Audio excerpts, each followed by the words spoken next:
د ملګرتیا څو ورځې تېرې شوې خو سمدستي د جنۍ سره د زنا کار وکړ او بدلمن یې کړه.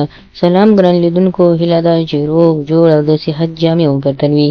زه یو ځل بیا ستاسو په خدمت کې د یو نوي ویډیو سره حاضر یم. هیله ده چې د پام وړ مو وګرځېږي.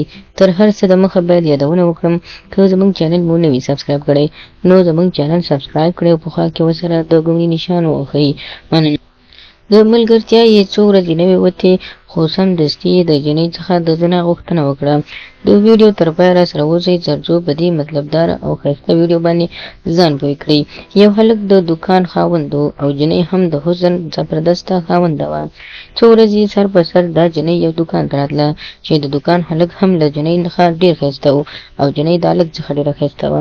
د یو بل د مینې اظهار یو بل ته سره وکړل، خو څو ورځې او میاشتې سره تېرې شوې. کله چې 2-3 میاشتې تېرې شوې، د جنۍ او هلک ترمنځ مینه دومره زیاته شوه چې د یو بل څخه یې ځان قربان کړ.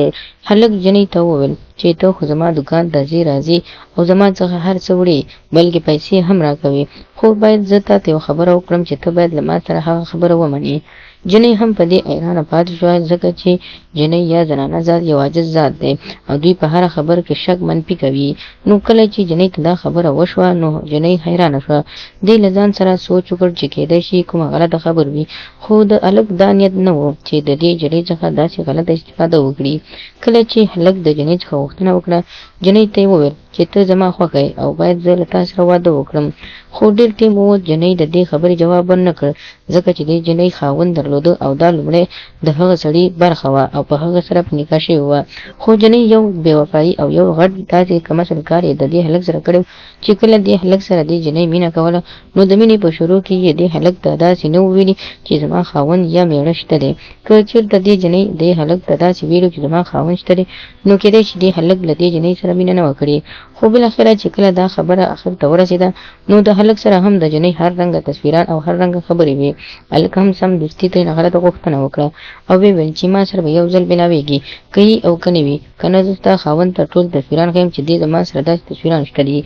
نو جنۍ هم په دې کار کې ډېره بېغوري کړې وه او بل د جنۍ د دې کار غټ لامل دا و چې هلک سره یې دوکه کړې وه. که چېرته دا خبره لومړی ځل کې ویل شوې وای چې زه مېړه یا خاوند لرم، نو کېدای شي جنۍ په داسې غټ مصیبت کې نه وه ګیر شوې. د ویډیو مطلب دا دی چې کله تاسو د یو چا سره مینه کوئ، د هغې ټول بیکګراونډ چیک کړئ. که چېرته داسې وي چې هغه متأهله وي نو بیا هېڅکله مینه مه کوئ، او که چېرته مجرده وي نو بیا پاکه مینه ورسره وکړئ او د کور خپل خاونده یې کړئ، یعنې رشته او جرګه ولېږئ ترڅو ستاسو د سر څادر شي.